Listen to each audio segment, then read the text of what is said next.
परमात्मने नमः। कण कणों में, चराचरों में, बाहर और भीतर अंतर्याम रूप से विराजमान हुआ परम पुरुष परमात्मा में प्रणाम कर रहा हूँ। विषय ये है, आत्मा और परमात्मा कोई अंतर है, कोई भेद है? जब तक हम जाने नहीं, भिन्न भिन्न।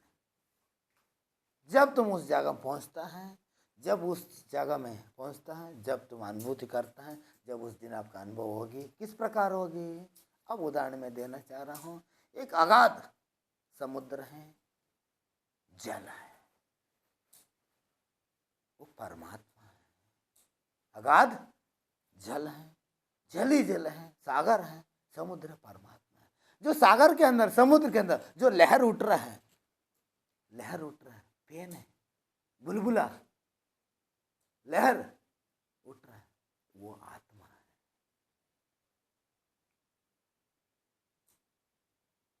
पेन है और बुलबुला और जो लहर है, उसको तुम वास्तविक में देखो, जल के अंदर से तो हो रहा है। वो नाम अलग अलग है, लेकिन वो कहां से हो रहा है? जल के भीतर से तो हो रहा है। सब तो जल है। पेन अलग है, उसको व्याख्यान करा तो अर्थ करा तो पेन अलग है, और वो लहर, इसके नाम पड़ा लहर अलग है। बार बार पानी चल रहा है, उठ रहा है, ऊपर नीचे आ रहा है, हवा के कारण चल रहा, लहर अलग है। लेकिन वास्तविक में देखा जाए तो वो जल ही है। इसी प्रकार तुम और परमात्मा कोई भेद नहीं है, दोनों एक ही है। लेकिन उधर तक पहुंचने तक भेद है। जब उस दिन पहुंचता है, इसी प्रकार मट्टी, जो घड़ा, जो घड़ा और मट्टी कोई देखने में भिन्न है।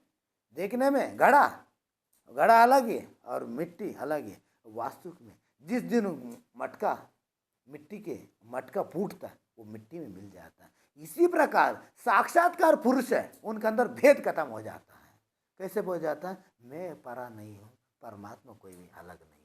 मैं और परमात्मा कोई, मैं इतने से अज्ञान कारण, जन्मों जन्म का अंधकार, जन्म जन्म मान्य के कारण मैं हिंदू मानते रहा, मैं ईसाई मानते रहा, मेरा क्रिश्चियन, मैं मुसलमान, ऐसे मैं पारसी हूँ, मैं ईसाई, ऐसा मानते रहा। ये सब मेरा मान्यता है, हाँ?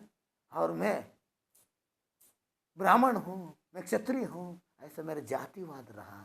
मैं और इसी उपाधि रहा, मैं राजा हूँ, मंत्री हूँ, सिपाही हूँ। ये उपाधि से रहित है, जात्यातीत है, और सतोगुण रजोगुण तमोगुण से भी रहित है, द्वैत और अद्वैत से भी रहित है, द्वैत और सत्य और असत से भी परा है, सत्य और असत से भी परा है। ऐसा अनुभूति होने के बाद जब उनके साधक प्रतीत होता है, को मिट्टी कोई अलग नहीं है, मिट्टी कोई अलग नहीं है, मिट्टी से तो बनी है वो, खाने के लिए गड़ा है।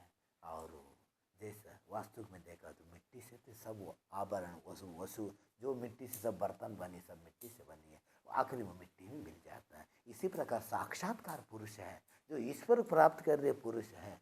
जैसा ब्रह्म साक्षात्कार होते हुए, आत्म साक्षात्कार होते हुए, इनमें जैसा जैसा जल जल में मिल जाता है, जैसा पानी, जैसा दूध दूध में मिल जाता है, जिस प्रकार जैसा तेल तेल में मिल जाता है, इसी प्रकार जो ब्रह्म ज्ञानी है ब्रह्म में लीन हो जाता है। जिस प्रकार मिट्टी के घड़ा जिस प्रकार फूट के मिट्टी में मिलन हो जाता है, इसी प्रकार साक्षात्कार पुरुष भी जो परमानंद प्राप्त होके और ईश्वर की आत्म साक्षात्कार अनुभूति करके और आखिरी में ब्रह्म में लीन हो जाता है, ब्रह्म में ऐक्य हो जाता है, फिर उसको ब्रह्मानंदी कहा जाता है। क्या कहा जाता है? ब्रह्मानंदी कहा जाता है।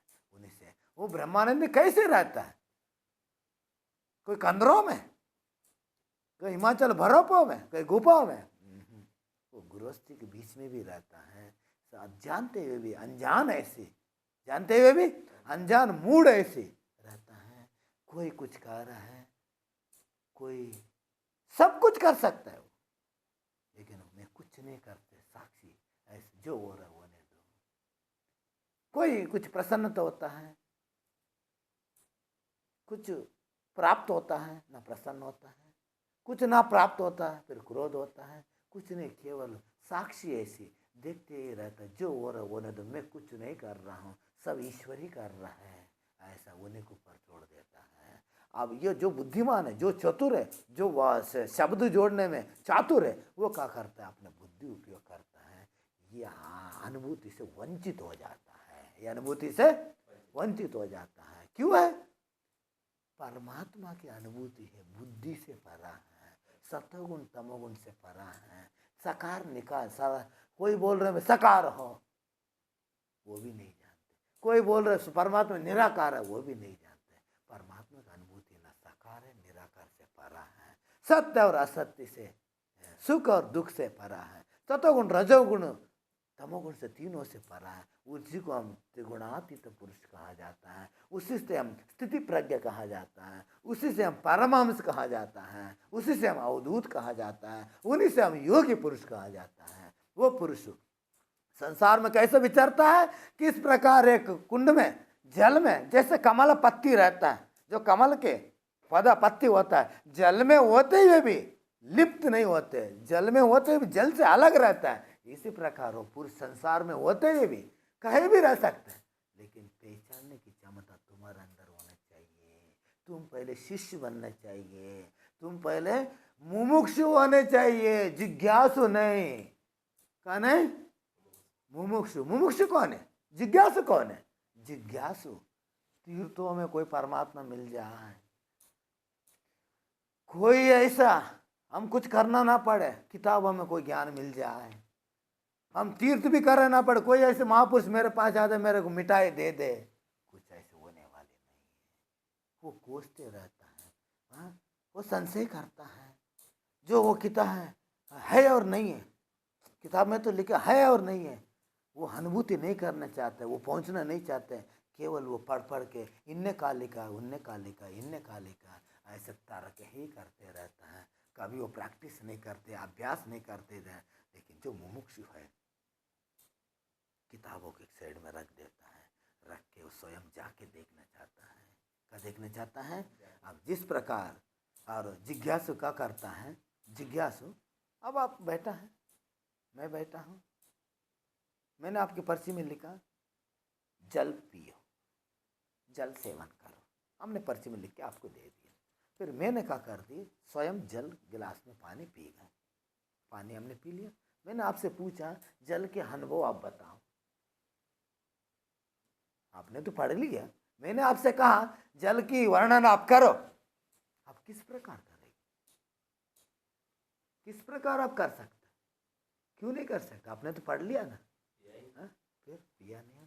आप हमसे कहा है हमारा जल के स्वाद बताओ, हाँ जल शीतल है, मीठा है, ठंडा है, मधुर है, नरम है, मेरे प्यास बुझा है, ऐसा हम आपको मैं संतुष्टि होगा ऐसा बता सकते। लेकिन तुमने पढ़ा, पढ़ने से स्वयं पीने से अंतर कितनी बहुत है ना। इस प्रकार जिज्ञासु तो क्यों किताब पकड़ के बैठ जाता है। जो मुमुक्षु होता है वो स्वयं पीना चाहता है, स्वयं पीने के लिए तड़प रहता है उनके अंदर, मुमुक्ष के अंदर तड़प होकर स्वयं प्रैक्टिस करना चाहता है, अनुभव करना चाहता है। ध्यान का है, वो पढ़ के नहीं रहते, ध्यान लगा के देता है। जप का है, रहते वो जप करके देखता है। और रुचि का है, सतोगुण रजोगुण क्या है, उसको अनुभव करना चाहता है। जब वो जान लेता है ये ऐसे लिखा वो सत्य है, जब वो स्वीकार करता है। अन्यथा तुम केवल पढ़ने से कुछ होता नहीं है। ये यात्रा है, अंतर की यात्रा है, तुम्हारी यात्रा है। तुम स्वयं के अंदर प्रवेश करता है तभी तुम अनुभूति कर सकता है, और दूसरा की अनुभव तुम जान ही नहीं सकते। जब तक तुम प्यास लगे ना और प्यास में तुम जल पिए ना, उसका अनुभव कैसे कर सकते हैं? तुम्हारे बुखार हो, मैं गोली खाए तो तुम कैसे ठीक हो सकता है? तुम बुखार हो, तुम्हें दवाई खाना पड़े तभी तुम स्वस्थ हो। मैं बुखार ठीक हो स्वस्थ तुम अनुभव बता सकते हैं। तुम बुखार हो तो हम गोली खा गए, तुम्हारा देवन ठीक होता है। इसी प्रकार आत्मज्ञान भी और परम ज्ञान भी, ब्रह्मानंद भी, आनंद भी वो स्वयं को ज्ञान है। इसलिए अपने भीतर प्रवेश करो, अपने अंदर टटोड़ो, देखो जो तुम्हारे अंदर जो ज्ञान है वही परम ज्ञान शास्त्रों में लिखा है, कोई अलग नहीं है।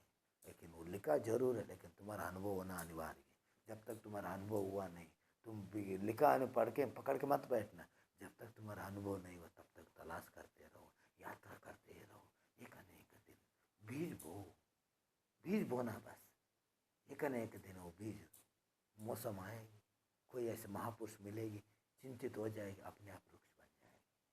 प्रतीक्षा करो, बीज डालो। बीज तो डालना पड़ता, मैं भी परमात्मा को खोजना चाह रहा हूँ, आत्म साक्षात्कार अनुभूति करना चाह रहा हूँ, बीज तो बोना पड़े, लेकिन बीज डालना शुरू कर दो। एक न एक दिन जब मौसम आता है, जब बारिश का मौसम आता है, इस प्रकार वो सिंचाई होता है, अपने आप उग जाता है, उगने के बाद वृक्ष हो जाएगी। वो वृक्ष होकर फूल भी आएगी, फल भी आएगी, अनेक वृक्ष होकर फिर सब जगह बिखरेगी, सब जगह बिखर के दूसरे का भी उद्धार कर देगी। इसी प्रकार आत्म साक्षात्कार, तुम आत्म साक्षात्कार करता है वही लोक कल्याण है। आत्म तुम्हारा स्वयं कल्याण तुमने नहीं किया, हम संसार कल्याण करना चाह रहा, वो कभी होने वाली नहीं है। तुम पहले स्वयं कल्याण करो, तुम्हारे जो आत्म साक्षात्कार, तुम्हारे जब आत्मज्ञान की अनुभूति तुम्हारे होता है, इसी प्रकार होने के बाद तुमको जो भी दर्शन करता है वो धन्य हो जाता है, उनकी शांति मिलने लग जाता है।